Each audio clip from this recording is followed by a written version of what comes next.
High বন্ধুরা, আজ চলে এসেছি আমার রান্নাঘরে।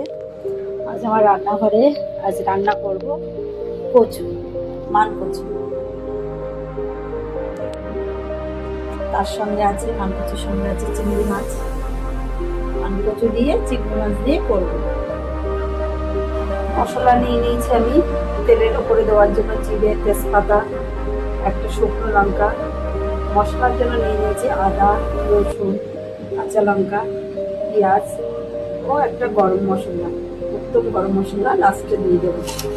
আপনারা চাইলে সানরাইজও দিতে পারেন, আমার সানরাইজও আছে, তো যেটা খুশি আপনারা দিতে পারেন।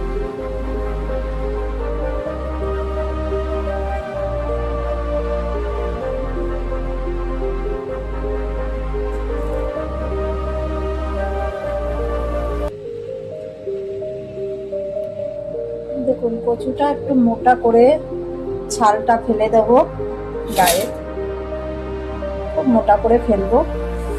ফেলার পরে এরকম ছোট্ট ছোট্ট করে কেটে নেব। আপনারা চাইলে আলু দিতে পারেন। আপনারা দেখছেন কচুটা আমি সুন্দর করে কেটে নিয়েছি। এটাকে সুন্দর করে ধোবো।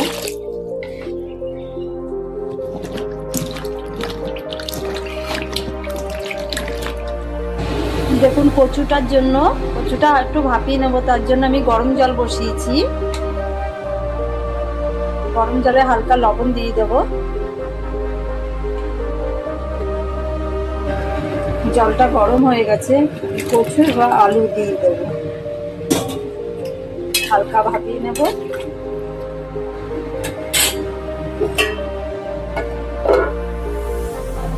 এইদিকে মশলাটা মিক্সিতে দিয়ে দেবো পেস্টের জন্য।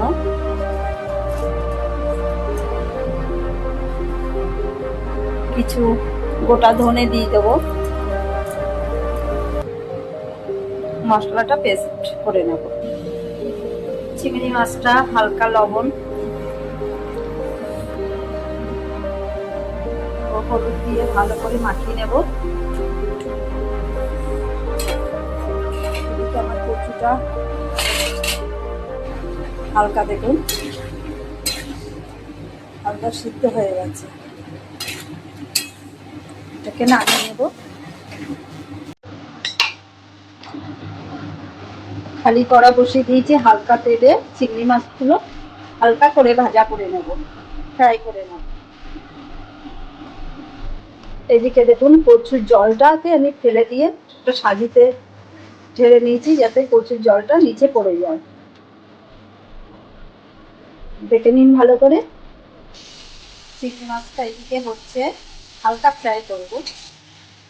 এদিকে একটা কড়াই বসিয়ে দিয়েছি, এর মধ্যে দেবো জিরা, 2-3টে গোলমরিচ দিয়ে একটু হালকা ফ্রাই করে নেব, ভাজা করে নেব, লাল লাল করে।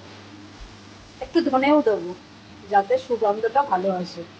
দিয়ে দিয়েছি ধনে। ধনেটা একটু হতে দেরি হয়, তার জন্য ধনেটা একটু লাল হলে আমি জিরাটা দেবো। এখন জিরাটা একটু কড়াতে দিতে দিতেই ওটা হয়ে যায়। দেখুন, ধনেটা লাল লাল হয়ে গেছে। এবার আমি জিরা ও গোলমরিচ দিয়ে দেবো। তাকেও হালকা করে লাল লাল করে নেবো।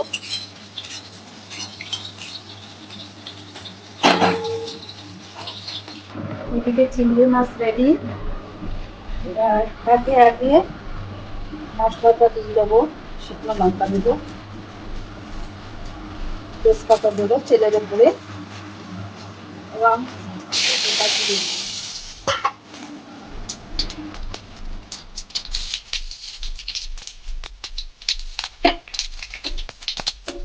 যা চিমনিটা, কারেন্টটা অফ হয়ে গেছে, চিমনিটা বন্ধ হয়ে গেছে। কচুটা দিয়ে দেবো, সিদ্ধ করা ছিল।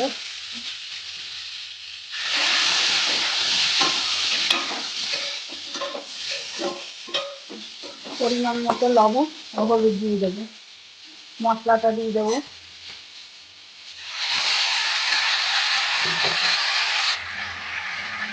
পরিমাণ মতো লবণ ও হলুদ আমি দিয়ে দিয়েছি। এটাকে সুন্দরভাবে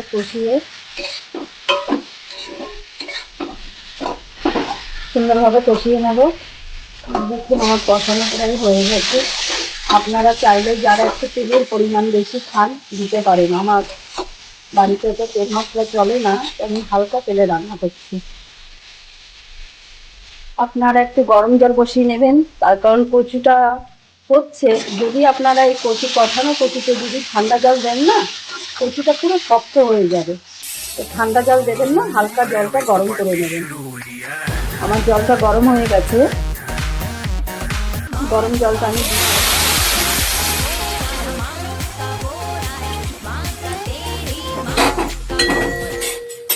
আপনারা চাইলে পরিমাণ মতো দিতে পারেন। কচুটা তো একটু জলটা বেশি দিলে কি হয়, পরে টেনে নেবে, পরে শুকিয়ে যাবে, তার জন্য আমি জলটা বেশি দিয়েছি। এইদিকে দেখুন বন্ধুরা, এখানে জিরা, গোলমরিচ ও ধনে এটাকে পেস্ট করব, কিন্তু মিক্সিতে না, আমি শিলনোড়াতে করব। আমার শিলনোড়া রেডি। তো এই টাইসের উপরে ঢকঢক করে নড়বে, তার জন্য আমি একটা চটের বস্তা পেতে নিয়েছি। ওটাকে পেস্ট করে নেব ভালো করে। আমার পেস্ট হয়ে গেছে, পাউডার হয়ে গেছে। তো চিংড়ি মাছটা আমি দিয়ে দেব। কচু খেলে জানেন তো বন্ধুরা, গায়ে যেসব হয়, র্যাট জাতি হয়, ছোটোবেলায় আমার ঠাকুমা বলতো, আমি কচু খেতাম না, ঠাকুমা বলতো কচু খা, কচু খেলে রক্ত নাকি পরিষ্কার হয়, গায়ে খোঁজপাসরা হয় না। তো সেই থেকে আমি কচুটা খাওয়া শিখেছি। চিংড়ি মাছটা দিয়ে দিয়েছি। কচু আমার রেডি, কিন্তু আমি ধনের পাতা আনতে ভুলে গেছে কালকে বাজার থেকে। তো আমার পাশে আমারই ধনে লাগানো আছে, ধনে গাছ। এই দেখুন, আপনারা দেখুন, ধনে গাছ লাগানো আছে। আমি কটা পাতা তুলে নেব, এখনো বড় হয়নি অবশ্য।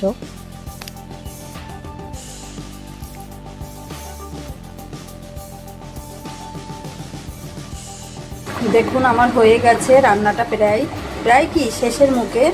তো আপনারা চাইলে গরম মশলা দিতেও পারেন, নাও দিতে পারেন। আমি ধনের পাতা দিয়ে দেব।